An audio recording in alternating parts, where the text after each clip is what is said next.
IELTS 읽기 정강에 오신 것을 환영합니다. 오늘 배울 내용은 IELTS 20테스트 3패시지 1 냉동식품입니다. 이 글에는 총 13개의 문제가 있습니다. 앞에 7개는 노트 빈칸 채우기 문제이고 뒤에 6개는 판단 문제입니다. 문제를 3가지로 나누어 봅시다. 동의어 대체, 논리 비교, 키워드 위치 파악입니다. 분류를 이해하면 문제 해결 방법을 빠르게 찾을 수 있습니다. 빈칸 채우기 문제는 키워드에 의존하고 판단 문제는 논리에 의존합니다. 전체 글은 11단락으로 구성되어 있으며 냉동식품 발전에 관한 설명문입니다. 첫 번째 단락부터 세 번째 단락, 초기 냉동 방법과 기계 제빙의 발명. 네 번째 단락에서 다섯 번째 단락, 냉동 기술의 개선과 현대 냉동식품의 시작. 여섯 번째 단락부터 아홉 번째 단락, 버드세이의 혁신과 냉동식품의 보급. 히트맵 표시, 빈칸 채우기 문제는 1에서 9단락에 집중되어 있고 판단 문제는 4에서 11단락에 집중되어 있습니다. 다음은 1번부터 7번까지의 노트 빈칸 채우기입니다.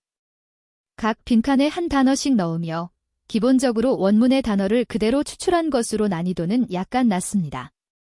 1번 문제를 봅시다. 주민이 무엇을 보관했는지 묻는 문제입니다. 답은 포테이토즈입니다. 단서 단어는 컨서빙과 포레이터 컨섬프션입니다.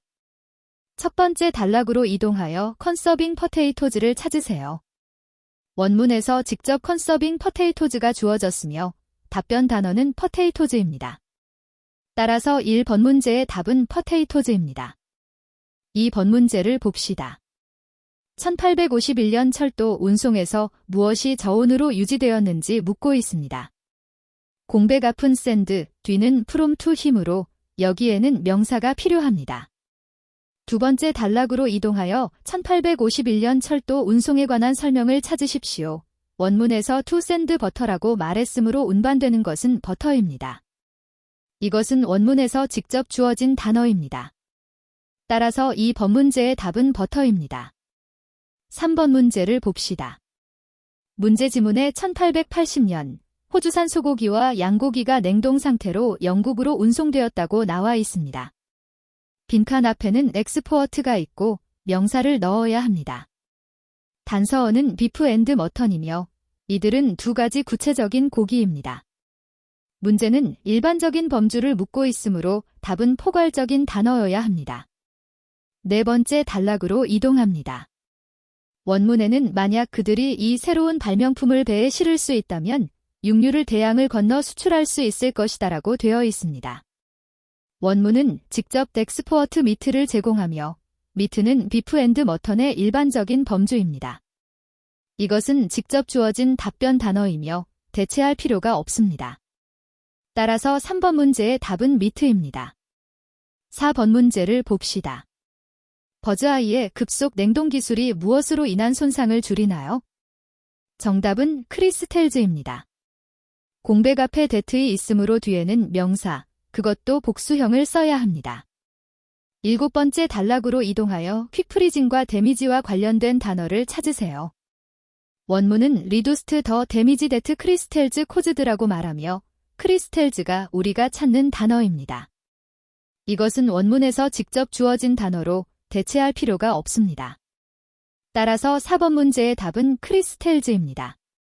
5번 문제를 봅시다. 버즈아이가 소비자가 제품을 볼 수 있도록 어떤 재료로 식품을 포장했는지 묻고 있습니다. 공백 앞에는 듀스 어브가 있고 뒤에는 쉼표가 있으므로 명사를 넣어야 합니다. 7번째 단락으로 이동하여 투명 재료와 포장과 관련된 단어를 찾으세요. 원문에는 그는 또한 식품 포장용 최초의 투명 재료인 셀로판을 도입했다고 나와 있으며 답변 단어 셀로판이 직접 제시됩니다. 따라서 5번 문제의 답은 셀러페인입니다.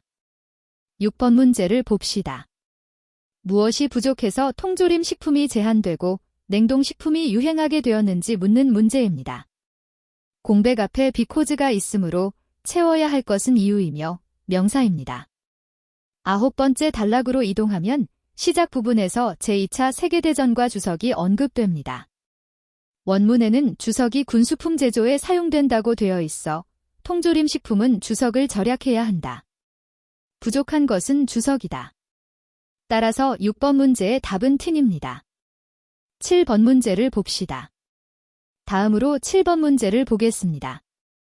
문제는 1950년대에 많은 가정이 소유했던 것을 묻고 있으며 빈칸 앞에는 폰드 A가 있습니다. 단서 단어는 1950S와 폰드 A이며 빈칸에는 단수명사를 넣어야 합니다. 9번째 단락으로 이동합니다. 1950년대까지와 3,300만 미국 가구가 소유했다는 단어가 보입니다.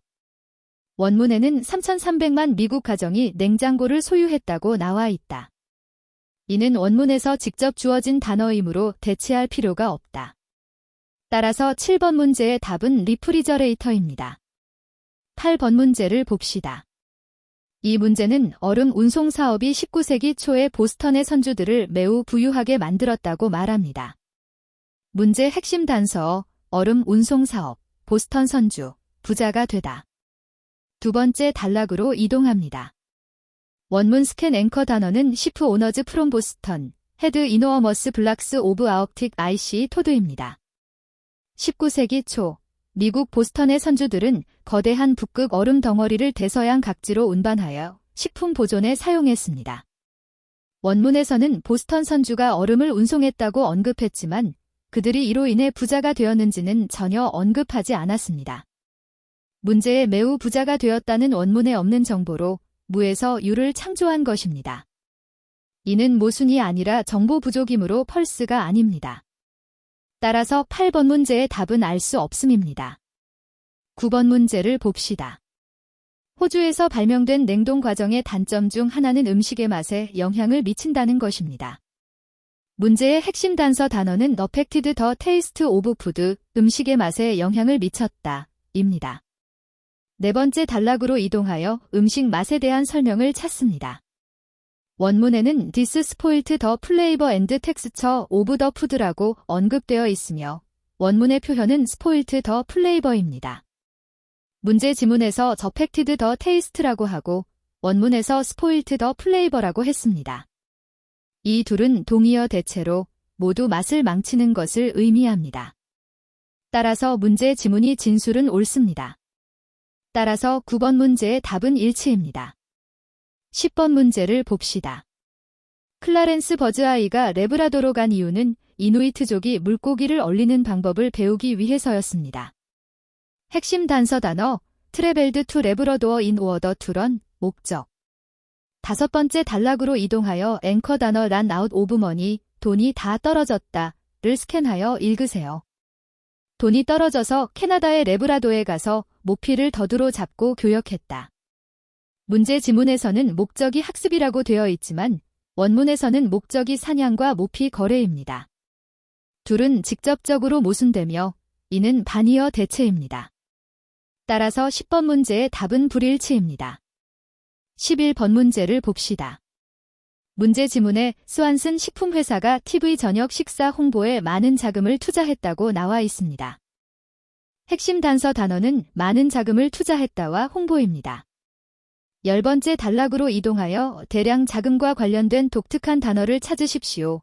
원문의 용어는 제이휴지 애드버타이징 버지트, 즉 막대한 광고 예산입니다. 문제 지문 막대한 자금을 투입하여 홍보하다는 원문 거액의 광고 예산과 동의어 대체로 직접 대응된다. 따라서 11번 문제의 답은 일치입니다. 12번 문제를 봅시다. 싼선 식품회사는 TV 저녁 식사 출시를 위해 새로운 유형의 용기를 개발했습니다. 비디오를 일시 중지하고 먼저 스스로 판단해 보세요. 문제 핵심 단서어는 신형 용기입니다. 10번째 단락으로 이동하여 용기에 대한 설명을 찾으십시오. 원문 스캔 앵커 단어는 세그멘티드 얼루미넘 트레이입니다. 원문의 용어는 The same segmented aluminum tray that was used by airlines입니다. same이라는 단어에 주의하세요. 문제 지문에는 새로운 용기를 개발했다고 되어 있지만 원문에서는 항공사가 동일한 트레이를 사용한다고 말합니다. 이는 직접적인 모순으로 반의어 대체에 해당합니다. 따라서 12번 문제의 답은 불일치입니다. 13번 문제를 봅시다. 미국 냉동식품 산업은 현재 세계에서 가장 큽니다. 핵심 단서 currently the largest in the world, 현재 세계에서 가장 큰. 11번째 단락으로 이동하여 앵커 단어 턴오버 오버 67달러 빌리언 670억 달러 이상의 매출을 스캔하여 읽습니다. 원문 용어는 has a 턴오버 오버 67달러 빌리언 애뉴얼리, 연간 매출액 670억 달러 초과입니다. 문제 지문에는 현재 세계에서 가장 큰이라고 되어 있지만 원문에는 미국의 데이터만 있고 다른 국가와의 비교가 없습니다. 따라서 펄스가 아니라 not GIVN입니다. 따라서 13번 문제의 답은 알 수 없음입니다. 이제 패턴 요약 단계로 넘어가서 세 가지 일반적인 함정을 되짚어 보겠습니다. 패턴 1. 반이어 대체. 문제와 원문의 의미가 반대이다. 예를 들어 10번과 12번 문제에서 문제 지문은 한 상황을 제시하는 반면 원문은 반대 상황을 제시합니다. 패턴 2. 대상 바꿔치기. 문제 지문이 원문의 대상을 다른 것으로 바꾸었다. 예를 들어 10번 문제에서 원문은 A가 B에 영향을 미친다고 말하고 문제 지문은 C가 B에 영향을 미친다고 말합니다. 대상이 다릅니다. 술책 3. 무에서 유를 창조하다. 원문에는 문제에서 언급된 내용이 없다. 예를 들어 제8번과 제13번 문제에서 원문은 문제에서 언급된 정보에 대해 논의하지 않았습니다. 기억하세요. 절대적인 단어를 보면 조심하고 먼저 원문에 해당 내용이 있는지 찾으세요. 지금 본문이 중요한 어휘와 동의어 대체를 요약합니다. 제9번 맛에 영향을 미쳤다. 좌우쌍 방향 화살표 풍미와 질감을 망쳤다. 제11번 프로모션에 많은 투자를 했다. 좌우쌍 방향 화살표 막대한 광고 예산. 빈칸 채우기 문제 키워드 감자, 버터, 고기, 결정, 셀로판, 깡통, 냉장고. 이상으로 본문이 모든 정독 해설을 마칩니다. 시청해 주셔서 감사합니다.